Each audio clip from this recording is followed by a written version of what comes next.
Hello guys! Good evening! Nakapagluto ng inyong Tita Bear ng ulam for today's dinner. Fried chicken wings. Sarap! At saka meron kaming kaunting gulay. Meron din steam egg. At ang paborito ng mga incheck kapag winter time is this one. Black sausage. So, ayan na nga guys. At meron din kaming corn soup.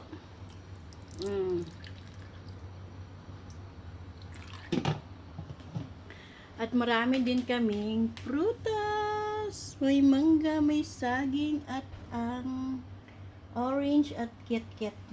Kit-kit na maliit. Ready na ang aming mesa. Di ba ang kalat ng mesa namin? Ganyan ang amo ko. Daming kalat sa lamesa. Ayaw niya ni pagalaw, kaya bahala man siya sa buhay niya. Meron pa kaming cake. Cake. Ang daming pampadiabetes. Pampadiabetes da, guys, Nga pampadiabetes, mga soft drinks, matatamis. Okay, that's all for today's video. Hinihintay ko lang ang aking mga among dumating. Kasi kakain na kami. Nakakapagod maging OFW. Kailan kaya ako yayaman, guys? Kasi kakapagod na. Hindi na ako magdi-dinner kasi busog pa ako. Kumain ako ng tinapay kanina.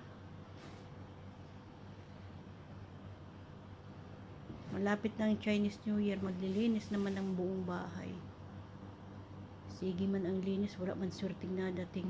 Diyos mio, Ginoo, Diyos ko. Kakainis. Kakapagod kaya tapos ang lamig-lamig ng panahon. Maglilinis ka ng mga bintana, ng mga kisame, ng mga chandelier na ganyan.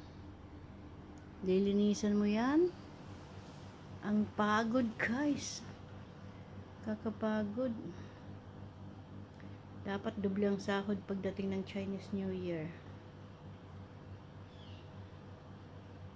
Ayan, ready na yung lamisa nila. Kakain na sila pag dumating. Ang pagod guys maging OFW. Ano ba yan? Sana magtawa na ako sa Mark 6. Mauli na ako. Bayadan ko gawas mga kautangan ni Eva. Mauli na ako. Bye! Naghihimutok lang ang inyong Eva. Kasi nga ang daming Sige na guys. Bye bye.